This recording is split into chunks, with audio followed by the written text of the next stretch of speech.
Hello दोस्तों, आज मैं एक्सप्लेन करने वाली हूँ द डिप्लोमेट, जो कि हाल ही में रिलीज हुई है, जिसे देखने के बाद आप सभी के रोंगटे तो जरूर खड़े हो जाएंगे। इस मूवी में एक सच्ची कहानी को बताया गया है, कैसे एक इंडियन लड़की धोखे से पाकिस्तान में चली जाती है और वो क्या अपने देश वापस आ पाएगी कि नहीं। वीडियो के लास्ट तक जरूर बने रहिएगा। वीडियो अच्छा लगे तो मेरे इस चैनल को सब्सक्राइब करना ना भूलें। मूवी के शुरुआत पे हमें पाकिस्तान का सीन दिखाया जाता है, जहाँ पर एक आदमी कुछ बच्चों को बंदूक चलाना सिखाता है और जिसके बाद हम उजमा को देखते हैं। वो अपने पति ताहिर के साथ इंडियन एमएनसी जाती है किसी काम से।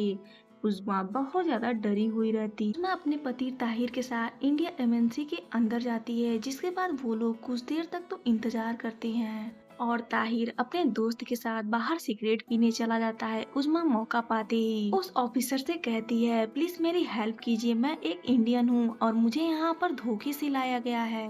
पहले वो ऑफिसर उस्मा की बातों पे विश्वास नहीं करता है, लेकिन उस्मा जब अपना पासपोर्ट दिखाती है तो वो ऑफिसर उस्मा को गेट नंबर 6 से अंदर जाने के लिए कहता है, जिसके बाद अंदर के सभी लोग उस्मा को देखकर तो घबरा जाते हैं। उस्मा बताती है, मैं एक इंडियन हूँ और मुझे यहाँ पर धोखे से लाया गया है। तभी हम जेपी सिंह को देखते हैं, जो इंडियन एमएनसी के ऑफिसर रहते हैं। उन्हें लगता है उस्मा कोई जासूस है और वो उस्मा से कहते हैं कि आखिर तुम पाकिस्तान में कैसे आई। जहां उस्मा बताती है कि मैं इंडिया से पाकिस्तान के बुनेर शहर में गई। जहां जेपी कहता है कि उधर तो पाकिस्तान के भी लोग नहीं जाते हैं, फिर तुम पाकिस्तान के बुनेर में कैसे पहुंच गई। इधर का वीजा भी इतने आसानी से नहीं मिलता। जहां उस्मा बताती है कि मेरे पति ताहिर ने बताया था कि अगर इधर किसी रिश्तेदार के बारे में बताएंगे तो वीजा आसानी से मिल जाएगा और ताहिर ने मुझे धोखा दिया है और उसने मेरे साथ जबरदस्ती शादी की।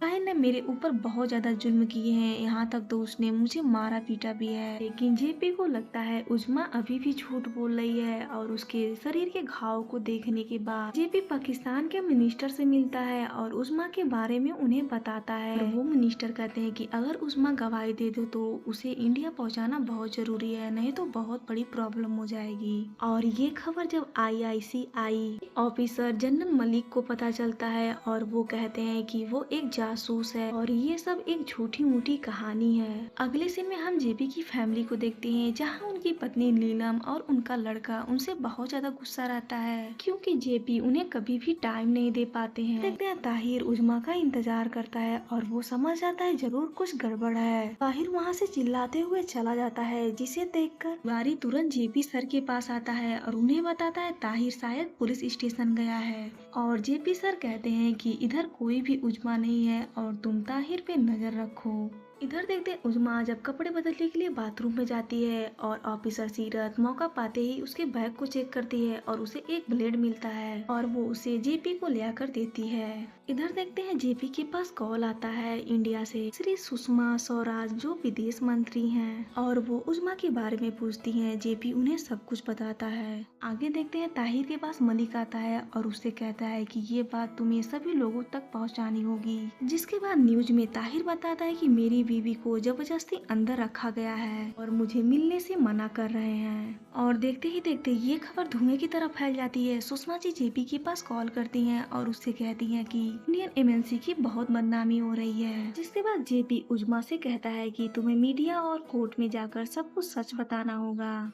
उजमा गवाही देने से मना कर देती है और वो कहती है, मैं ताहिर के सामने दोबारा नहीं जाऊंगी। अगर आप लोगों ने जबरदस्ती की तो मैं अपने हाथ की नस को काट लूंगी। जेपी कहता है, हमें तुम्हारी बेटी के बारे में भी पता है और मैंने तुम्हारे शादी की वीडियो भी देखी है। जिसके बाद उजमा अपने पास्ट के बारे में बताती है और जिसके बाद हम मलेशिया का सीन देखते हैं। उजमा अपने दोस्त शाहीन के पास काम के सिलसिले में गई हुई रहती है और वो अपना पर्स टैक्सी में ही भूल जाती है। टैक्सी का ड्राइवर कोई और नहीं बल्कि ताहिर ही रहता है। वो उस्मा का पर्स उसे लौटा देता है। जिसके बाद दोनों में दोस्ती हो जाती है और वो दोनों एक दूसरे को पसंद भी करने लगते हैं। उजमा अपनी बेटी नूर के बारे में ताहिर को बताती है और वो कहती है उसे थाइलोसीमिया हो गया है, जिसका इलाज इधर बहुत ही महंगा है। ताहिर उजमा से कहता है कि तुम पाकिस्तान में चलो, उधर इसका इलाज बहुत ही सस्ता है और तुम मेरी फैमिली से भी मिल लोगी।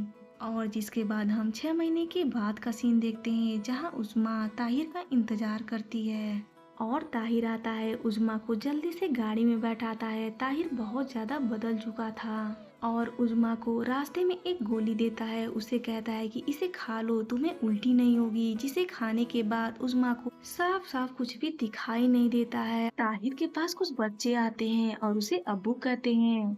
और उजमा के पास कुछ लेडीज आती हैं, उसे एक कमरे में लाकर बंद कर देती हैं, जहां उजमा को कुछ भी समझ में नहीं आता है उसके साथ हो क्या रहा है। तभी वहां पर ताहिर आता है और उजमा को बहुत बेरहमी से मारता पीटता है, जहां उजमा के साथ दुष्ट व्यवहार भी करता है। उजमा समझ गई थी ताहिर एक अच्छा इंसान नहीं है और उसे इधर धोखे से लाया गया। उजमा अपने बच्ची के बारे में सोचती है और उसे नहीं पता था कि उसके साथ ऐसा भी होगा। जहां ताहिर उजमा को हर रोज मारता पीटता था और उसके साथ जबरदस्ती करता था। और एक दिन उजमा मौका पाते ही उधर से भागने की कोशिश करती है। तभी उसके पास एक लेडीज आती है और वो लेडीज बताती है कि इधर से भागकर तुम ज्यादा दूर तक तो नहीं जा पाओगी और जैसे घर के अंदर मर्द हैं वैसे तुम्हें बाहर भी मिलेंगे।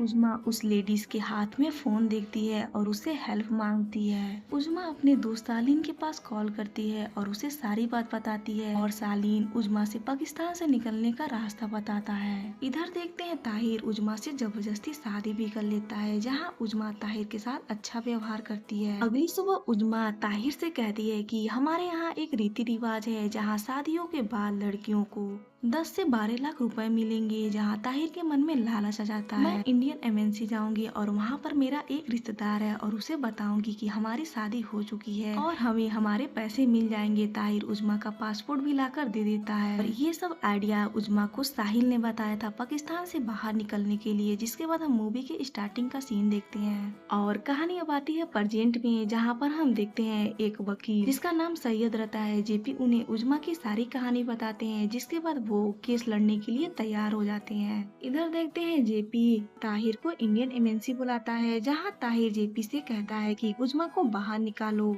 और उजमा गवाही देने के लिए रेडी हो जाती है। वो सैयद के साथ मीडिया वालों के सामने ताहिर की सारी सच्चाई को बता देती है। इधर जेपी ताहिर को कहता है कि उजमा बाहर आने से मना कर रही है और जब ताहिर के पास न्यूज वाले आते हैं तो ताहिर बताता है कि ये सब एक झूठी मूठी चाल है, मुझे फंसाया जा रहा है। जेपी बताते हैं उजमा से तुम्हारे पास सिर्फ 3 हफ्तों का वीजा है, अगर तुम इन 3 हफ्तों में घर वापस नहीं गई तो हम तुम्हें इधर नहीं रख पाएंगे। उजमा कहती है उस आदमी के पास वापस जाने से अच्छा है मैं जहर खा के मर जाऊं। जेपी को खबर मिलती है ताहिर ने कोर्ट में पिटीशन अपील कर दी है और जेपी ये खबर सैयद को बताते हैं। इधर देखते हैं सैयद कोर्ट में पिटीशन अपील कर देता है। जिसके बाद हम देखते हैं मलिक सैयद के ऑफिस पे जाता है, बहुत बुरी तरीके से तोड़ देता है। जिसके बाद हम कोर्ट का सीन देखते हैं, जहाँ पर ताहिर का वकील इंडियन एमएनसी के ऊपर आरोप लगाता है और उजमा अपने मर्जी से ताहिर से शादी की है। जहाँ सैयद बताते हैं कि उजमा बस अपने घर जाना चाहती है और जज साहब का फैसला आता है कि अगले हेयरिंग में उजमा का होना जरूरी है, जिसके बाद ही कोई फैसला सुनाई जाएगी। जेपी उजमा से कहता है कि तुम्हारा ये डर कहीं डरावना सपना न बन जाए और शायद तुम कभी घर वापस ना जा पाओ। और उजमा कोर्ट में गवाही देने के लिए रेडी हो जाती है और उजमा जब कोर्ट में गवाही देने के लिए जाती है तभी वहाँ पर मलिक और ताहिर के कुछ लोग आ जाते हैं और उजमा को गाड़ी से बाहर निकालने की कोशिश करते हैं। जिसके बाद जेपी फराज को कॉल करता है और उससे कहता है कि अगर लड़की को कुछ हुआ तो सारी जिम्मेदारी आपकी होगी। जिसके बाद फराज मलिक को कॉल करता है और ताहिर के लोग उधर से चले जाते हैं।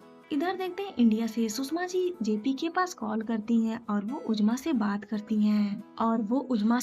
करती हैं उसे हौसला देती हैं और कहती हैं कि तुम्हें किसी से डरने की कोई जरूरत नहीं है। उजमा कोर्ट में जाती है और वो बताती है कि ताहिर ने मुझे झूठ बोलकर इधर लाया है और मुझसे जबरदस्ती की शादी की और मैं अपने घर वापस जाना चाहती हूँ। इसके बाद कोर्ट का फैसला आता है कि उजमा को सही सलामत इंडिया पहुँचाया जाए। इधर देखते हैं जेपी अपनी टीम के साथ उजमा को बाघा बॉर्डर पहुंचाने की जिम्मेदारी लेते हैं, जो 5 घंटे का रास्ता है। और इधर देखते हैं ताहिर कुछ लोगों के साथ उजमा को रोकने के लिए निकल जाता है। इधर देखते हैं मलिक ताहिर के पास फोन करता है और उससे कहता है कि हमारे मुल्क की बदनामी हुई है और वो लड़की इधर से बाहर नहीं जानी चाहिए। और तभी मलिक के पास फराज का फोन आता है और वो कहता है कि लड़की की जान गई तो बहुत बड़ी प्रॉब्लम हो जाएगी। मलिक ताहिर के पास फोन करता है और उसे समझाने की कोशिश करता है। जेपी अपने टीम के साथ बाघा बॉर्डर पहुंचने वाला ही होता है और तभी वहां पर ताहिर कुछ लोगों के साथ आ जाता है और ताहिर जेपी और पुलिस वालों के ऊपर फायरिंग शुरू कर देता है। जिसके बाद जेपी खुद ड्राइव करता है और वहां से निकलने की कोशिश करता है। और ताहिर जेपी की गाड़ी का पीछा करता है और उसके ऊपर लगातार गोली चलाता है। और जेपी ताहिर की गाड़ी को टक्कर मार के वहाँ से कैसे भी करके निकल जाते हैं, जहाँ ताहिर बहुत बुरी तरीके से जख्मी हो जाता है। और अभी भी खतरा टला नहीं है, जहाँ पर मलिक उजमा को रोकने की कोशिश करता है, लेकिन उसके कुछ भी हाथ नहीं लगता है और वो उजमा को जाने देता है। और आगे देखते हैं कि जेपी और उनकी टीम उजमा को सही सलामत इंडिया के बॉर्डर तक पहुँचा देते हैं। और उजमा इंडिया पहुंचते ही अपने धरती को सबसे पहले वो चूमती है, जहां देखते हैं कि सुषमा जी भी उजमा को वापस लेने गई हुई रहती हैं और उजमा उनके पैर छूकर उन्हें गले लगाती है। सुषमा जी जेपी सर को भी शुक्रिया कहती हैं और उनसे कहती हैं कि शायद आप नहीं होते तो शायद देश की बेटी घर वापस नहीं आती। और ये मूवी इधर ही खत्म हो जाती है। तो दोस्तों, आप सबको ये मूवी कैसी लगी प्लीज मुझे कमेंट करके बताएं। और मेरे इस चैनल को अभी तक सब्सक्राइब नहीं किए हैं तो प्लीज सब्सक्राइब करना ना भूलें। Thank you for watching.